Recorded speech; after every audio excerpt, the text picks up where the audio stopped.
안녕하세요, 이준영입니다. 이번 영상에서는 5장 마지막에 있는 기술 면접 팁에 대해 이야기해 보겠습니다. 첫 번째 면접 질문은 스프링 프레임워크와 스프링 부트의 차이에 대한 질문입니다. 이전 영상에서 이야기했었죠? 스프링 프레임워크는 객체 지향 코드를 작성할 수 있게 도와주는 도구입니다. 그리고 스프링 부트는 이 스프링 프레임워크를 더 쉽게 사용할 수 있게 만들어주는 거고요. 실제로 스프링 부트를 사용하지 않고 스프링 프레임워크를 써보면 설정해야 할 것들이 많아서 프로젝트 초기 세팅에 큰 어려움을 겪게 됩니다. 스프링 부트를 통해서 스프링 프레임워크를 사용함으로써 백엔드 개발자는 복잡한 설정은 기본 설정으로 실행하면서 중요한 애플리케이션 로직 구현에만 신경 쓸 수 있게 되는 거죠. 이 질문에서 이어질 수 있는 꼬리 질문은 이전 면접 질문에서 나왔던 객체 지향이 뭔지에 대한 질문처럼 객체 지향적으로 개발하는 게 어떤 건지 물어볼 수 있습니다. 그리고 의존성 주입은 뭔지, 제어의 역전이 뭔지 같은 것도 질문할 수 있겠죠. 제어의 역전은 이어서 설명할 거고, 의존성 주입은 이 책 후반으로 가면서 알게 될 거라고 이야기했습니다. 두 번째 면접 질문으로는 프레임워크와 라이브러리의 차이에 대한 질문이 이어질 수 있습니다. 이 질문 역시 기초적인 질문이면서 지식에 대한 검증을 위한 질문입니다. 프레임워크와 라이브러리라는 용어는 많이 들어보셨을 겁니다. 둘 다 누군가 만들어 놓은 걸 사용한다는 의미인 것 같긴 한데 어떻게 구분되어야 하는지 알아야겠죠? 이 둘을 나누는 핵심적인 요소는 바로 제어의 역전이 들어가 있느냐입니다. 제어의 역전이 되어 있다면 그건 프레임워크인 거고 그게 아니라면 라이브러리입니다. 제어의 역전이 되어 있다는 게 무슨 의미인지 잘 모르겠죠? 예를 들면 이런 겁니다. 내가 단순히 어떤 클래스를 임포트해서 사용하는 경우 나는 그냥 내 코드에서 어떤 클래스가 가지고 있는 기능을 사용하게 되는 겁니다. 이 경우 해당 클래스를 내 코드에서 명시적으로 호출해서 사용하는 거죠. 실행 흐름의 제어권은 내가 작성한 코드가 가지고 있는 겁니다. 그런데 반대로 내가 만든 코드가 전체 흐름을 제어하는 게 아니라 외부에 있는 도구가 실행하는 도중에 내가 만든 코드를 호출해서 실행해 주는 걸 이야기합니다. 이 경우 실행 흐름의 제어권은 내가 만든 코드가 아니라 외부에 있는 존재가 가지고 있는 거죠. 이 외부의 존재를 바로 프레임워크라고 부르는 겁니다. 물론 지금 이 이야기는 여러분들에게 모호하게 들릴 수도 있습니다.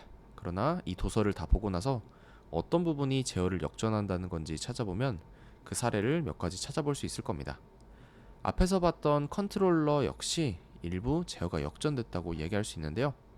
나는 그냥 거기에다 코드를 배치했을 뿐인 거고 사용자에게 HTTP 요청이 왔을 때 그 코드가 실행되도록 만든 거일 뿐입니다.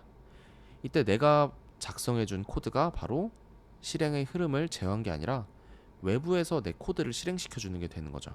즉, 제어가 역전된 겁니다. 지금은 이 정도로만 이야기하고 넘어갈게요. 세 번째 질문으로는 왜 메이븐을 빌드 툴로 사용했느냐에 대한 질문입니다. 이 질문은 제가 책에서 메이븐을 사용해서 넣은 거긴 한데요. 현재 주로 사용되는 빌드 툴은 메이븐과 그래들입니다. 실습 과정에서 불필요하게 오류가 발생하는 걸 막기 위해서 메이븐을 사용하는 걸 저는 더 선호하고 있는데요. 아직 여러분들은 빌드라는 행위에 대해 심각하게 생각할 필요는 없습니다. 그러나 나중에는 빌드 역시 중요한 과정이 되는데요. 어떻게 빌드하고 얼마나 빨리 빌드되느냐 이런 것들이 중요해집니다. 그럴 만한 상황이었다면 어떤 빌드 툴을 사용해야 할지 충분히 고민해 보셔야 합니다. 여기 제가 작성해둔 내용들은 두 빌드 툴에 대한 일반적인 차이입니다. 둘 다 널리 사용되고 있는 빌드 툴이기 때문에 여러분들이 어떤 빌드 툴을 사용했든 선택한 이유만 이야기할 수 있다면 어떤 걸 사용해도 괜찮습니다. 마지막 네 번째 면접 질문은 URI와 URL의 차이에 대해 설명해 보라는 질문인데요. 사실 실무에서 개발할 때는 이 두 가지를 구분해서 이야기하는 경우는 드뭅니다. 보통은 URL만 사용하고 URI를 지칭할 때도 그냥 URL이라고 이야기하는 경우가 더 많습니다. 그러나 분명 사전적으로는 차이가 존재하긴 합니다. 지금 여기 나와 있는 것 같은 차이가 있고요. 이 내용은 RFC 3986에 나와 있고 여기 있는 RFC라는 이 문서가 뭔지 아는 게 이 둘의 차이가 뭐냐보다 훨씬 중요한데요. RFC는 Request for Comments라는 이 단어의 머리 글자입니다. 네트워크에서 사용되는 표준 문서라고 생각하면 됩니다. 대부분의 프로토콜들은 이 표준 문서에 정의된 대로 구현됩니다. 만약 여러분들이 정확한 정보를 찾고 싶다면 이 RFC라는 문서를 참조하는 게 좋습니다.